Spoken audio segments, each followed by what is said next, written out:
Hello guys, আমরা ধর্না লাগাইছি। ধর্নার মধ্যে পেটের বাঁশ লাগাইছি। আমরা ও লাগানো শেষ। আমরা কানির খোসা ওগুলো লাগাইতেছি। খোসা ওগুলো 7টা খোসা ওগুলো লাগবে, 7 দুগুণে 14টা। একটা আছে আপনার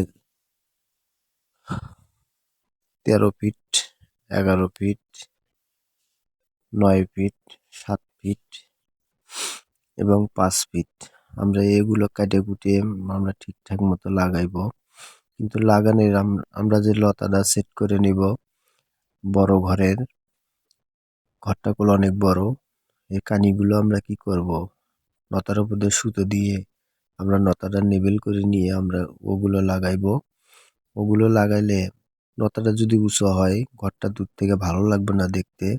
তো এই জন্য আমরা সুতো ধরে আমরা কানির খোসা ওগুলো লাগাইবো। এই যে সাইডে ধরছি, এভাবে ধরলে আমরা লতাটা ঠিকঠাক মতো সোজা করে নিব। তখন আমরা দূর থেকে ভালো দেখা যাবে, লতাটা উঁচুও লাগবে না। আমরা এইভাবে কাজ করলে কোনো সৌন্দর্য লাগবে, কেউ কোনোদিন ভুল ধরতে পারবে না। আমরা এইভাবেই আমরা কাজগুলো করব মিস্ত্রি ভাইয়ারা। আমরা কানির ওগুলো লাগান প্রায় শেষের মধ্যেই। আমি এখন আমরা পাশের পার লাগাইছি। পাশের পার লাগানোর সময় আমরা মধ্যে ঢোকা দেব। ঢোকানে দিলে ঘরটা ডেবে যাব। আমরা এখন বাটাম লাগাইতেছি। বাটাম লাগানোর অবশ্যই আপনারা সবসময় একটা জিনিস লক্ষ্য করবেন, আমরা সুতো দিয়ে লেবেল করে দিব।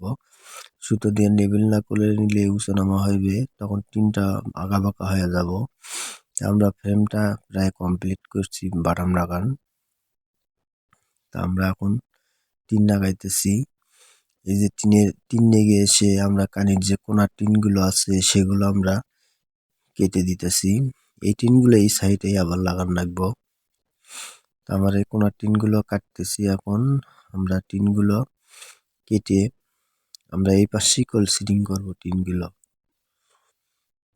টিনগুলো কাটা শেষ, আমরা এই পাশ থেকে সিডিং করে এই কাটা টিনগুলো আমরা এই সাইডে সিডিং করব।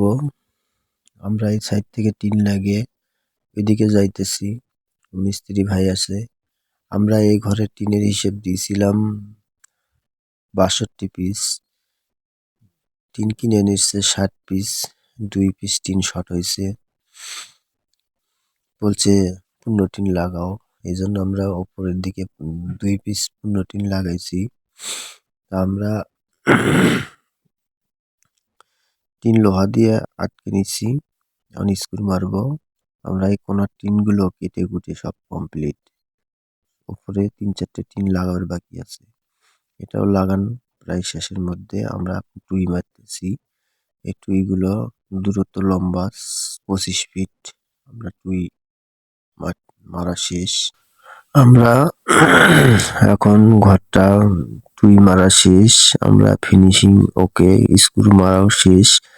ভিডিওটা ভালো লাগলে সবাই পাশে থেকে লাইক শেয়ার কমেন্ট করে সবাই পাশে থাকবেন।